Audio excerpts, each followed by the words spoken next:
Good morning, class. We are Team E, and in this presentation, we will be tackling the question, what makes a city successful?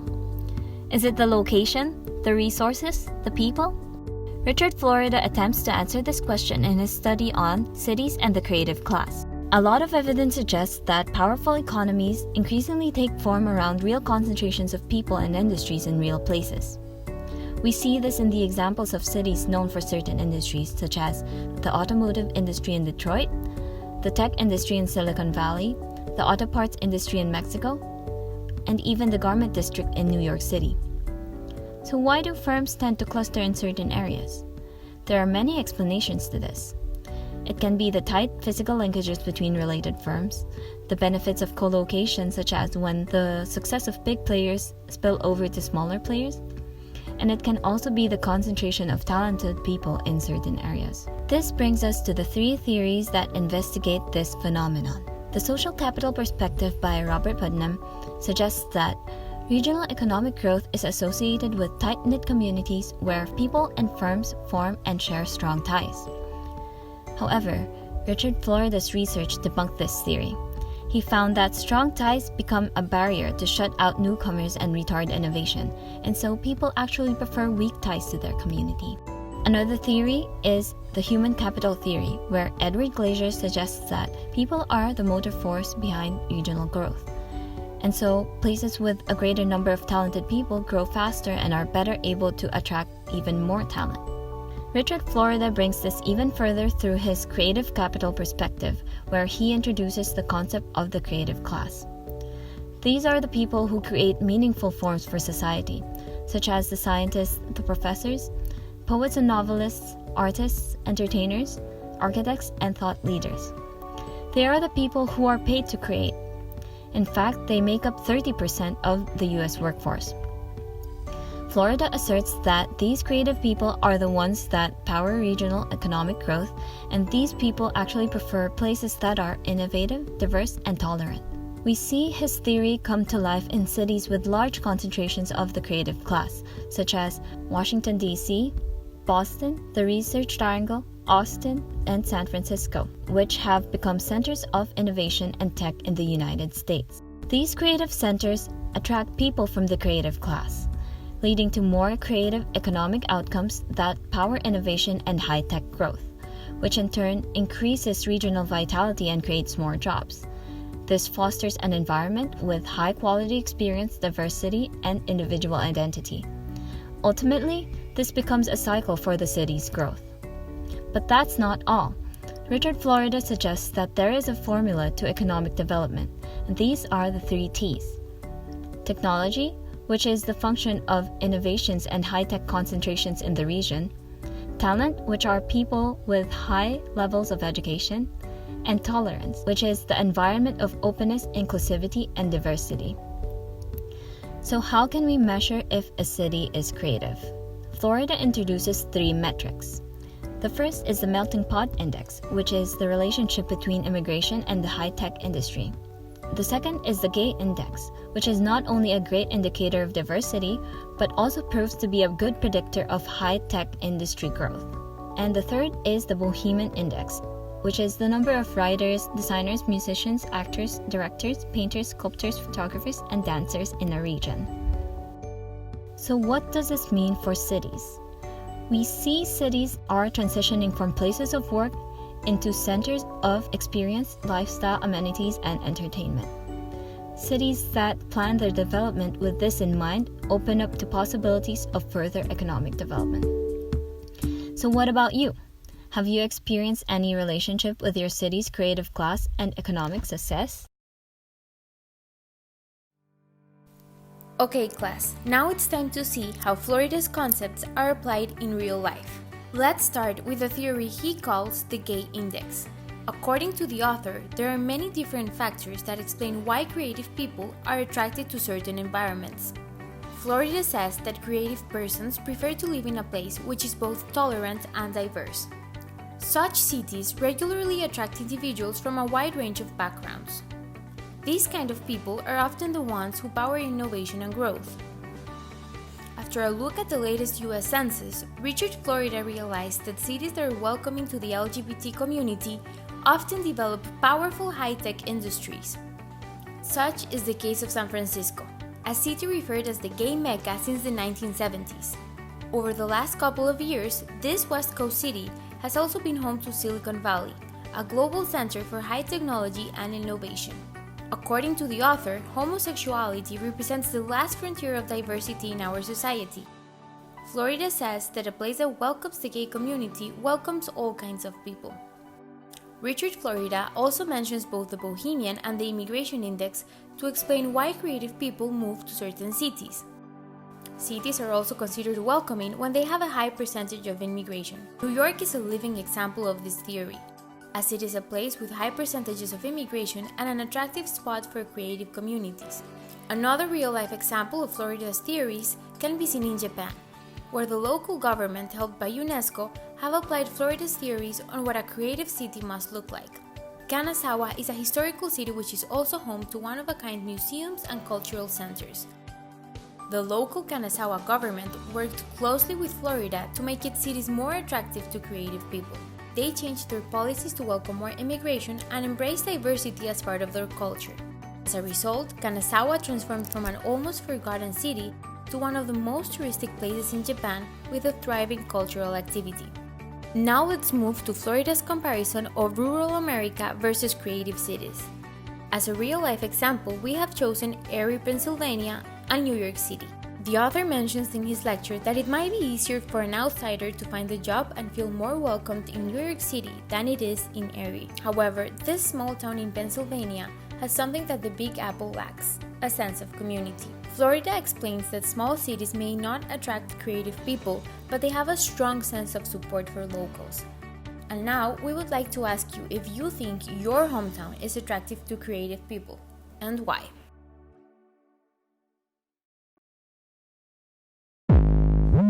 Okay, so now we move on to the downsides, tensions, and contradictions of Florida's creative capital theory.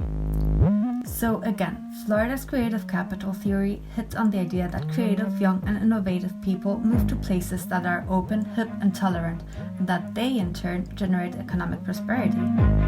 With his book, The Rise of the Creative Class, Florida had prescribed a new urban regeneration scheme and managed to greatly influence the way politicians, urban planners, and everyday citizens think about the economy and their cities.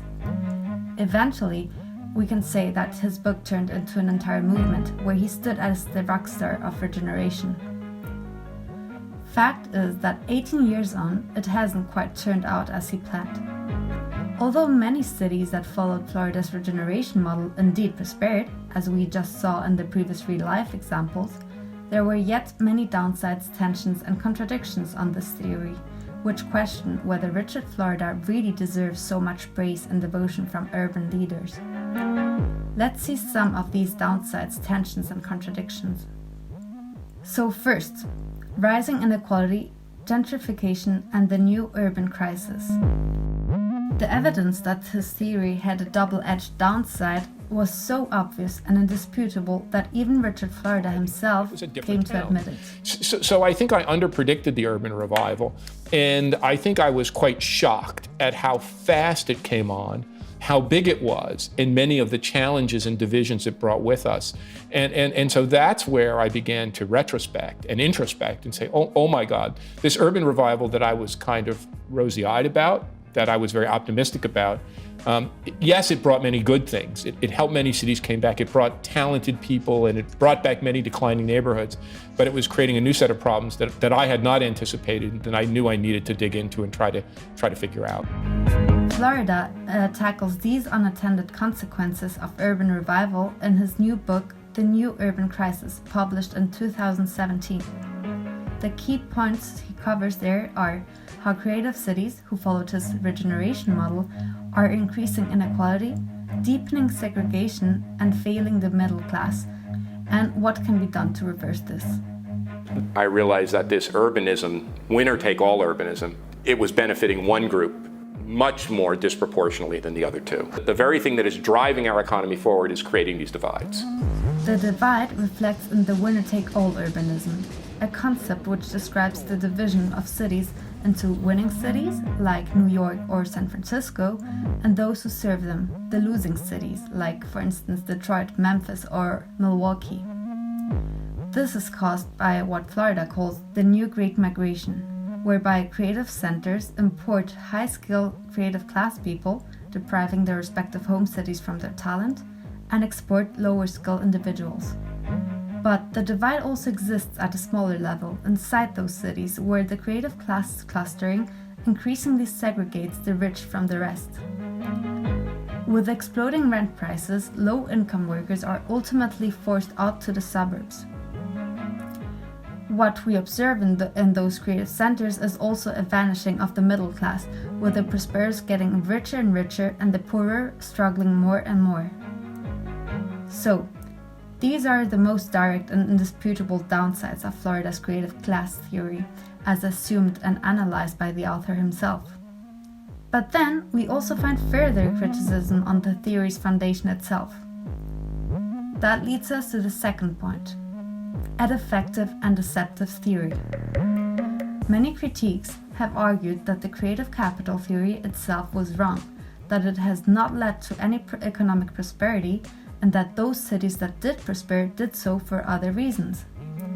Edward Glaeser, for instance, who is a Harvard economist and urbanist, disagrees with Florida's theory and asserts that it's skilled people rather than creatives who are the key to urban success.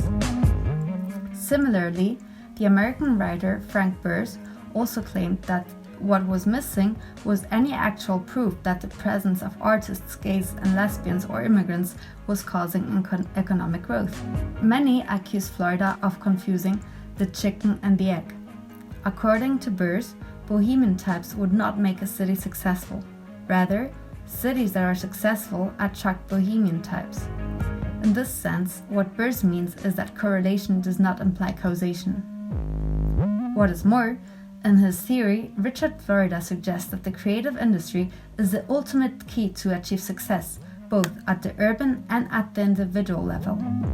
He gives a utopian image of the creative work sector and makes it seem very easy to enter the industry.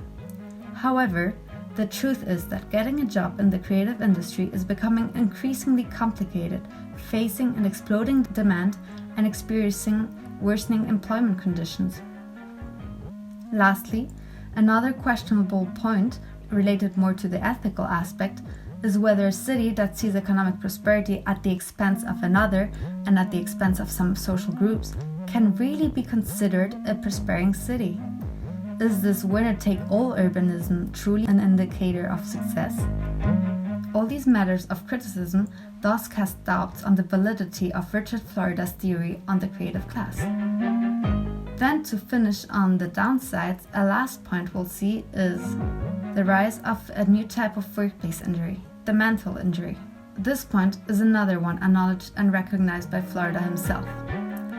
At the same time that he unleashed his creative capital theory in 2002, he had already predicted and identified the relationship between creative capitalism and a new type of workplace injury, the mental injury. As he wrote, "In the creative age, the mind itself becomes the mode of production, and the workers face a mental and cognitive burden that goes on a 24/7 around-the-clock basis. Creative workers have to frantically keep up with deadlines, emails, phone calls, and other aspects of information overload. Anxiety, depression, addictions, the burnout syndrome, sleeping disorders are some examples of this new workplace injury." All in all, we could see how Florida's creative capital theory, which a lot of cities followed, ultimately turned out to be a sort of poisoned gift, a double-edged monster, which triggered much skepticism and criticism and urged the rethinking of a new model of urban economic development. In his newer book, Florida offers some possible solutions to the problems that his regeneration model had brought, aka inequality, segregation, poverty. Can you guess what some of these solutions are?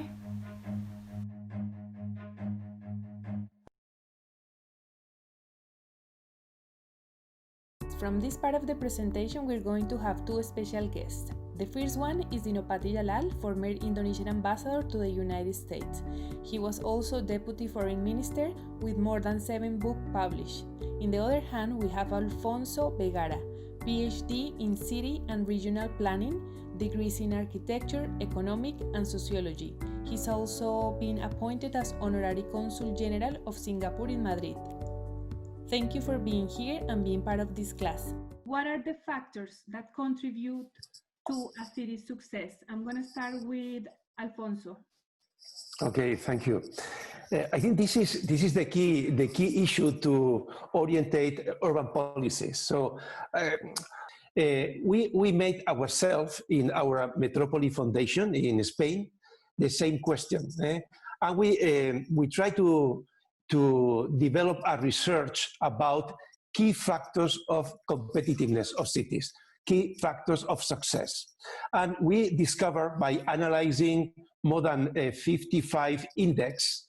This index usually compare different cities with different variables and try to identify how the city performs in different areas like competitiveness, social equilibrium, sustainability, and so on. And the result of this research, calculating the coefficient of correlation between the different indicators at the results of the index, to tell us two important aspects of this response. One is that the most important factor for a city to be successful is connectivity, and the capacity to attract talent. Connectivity, when I mean connectivity, I refer to physical connectivity, having good airports, ports, railways, roads, and so on. Digital connectivity, and institutional connectivity. So you have your universities, your institution connected with the world. So connectivity is a key factor of success of cities in a global world. And second is capacity to attract talent. Having the magnetism in terms of quality of life, jobs opportunities, cultural diversity to attract talent. Attracting talent is the key. Traditionally, cities compete in many different aspects, but today the real competition between cities is to attract talent. So that can orientate a lot the urban policies when dealing with this challenge of having a successful city. Three. One is leadership, and I'm referring to one particular example. There was a city in Bandung, West Java, where the city was ranked 500 out of 500 cities in Indonesia. So like dead last, right? And then they elected a new mayor, a technocrat and very creative. And within 2 years, that city from 100 became number 1 in Indonesia in terms of governance, productivity, happiness, and across the board. And the difference was that one guy at the top who had the vision and the skill to change the policy and the policy planning for the city dramatically. So that's one. Number one is leadership. Good leaders make good city, bad leaders make bad cities. Second one is the bureaucracy, right? I know this is a boring answer, but a city, a community of 10 million cannot govern itself, right? You need between the leadership and the society an institution that is capable to drive the policies and execute and improvise policies to create the vision that the leadership has, right? And if you don't have good bureaucrats, then you're in trouble. It's not enough to have good leaders alone, because he cannot change the city alone, right? You must have a good army of bureaucrats, right? And lastly, although I'm sure there's many, but in my list, the last one would be social capital. This is similar to what Alfonso has said. But do you have people with good ethos? Yeah. Do you have good informal leaders? Do you have good entrepreneurs? And do you have a good entrepreneurial societies? Do you have good opportunities? And do you have good social and economic mobility? Right. So social capital is very necessary to determine how a city elevates relative to the other cities. To conclude, key factors to a city's success goes from leadership, connectivity, social capital to bureaucracy.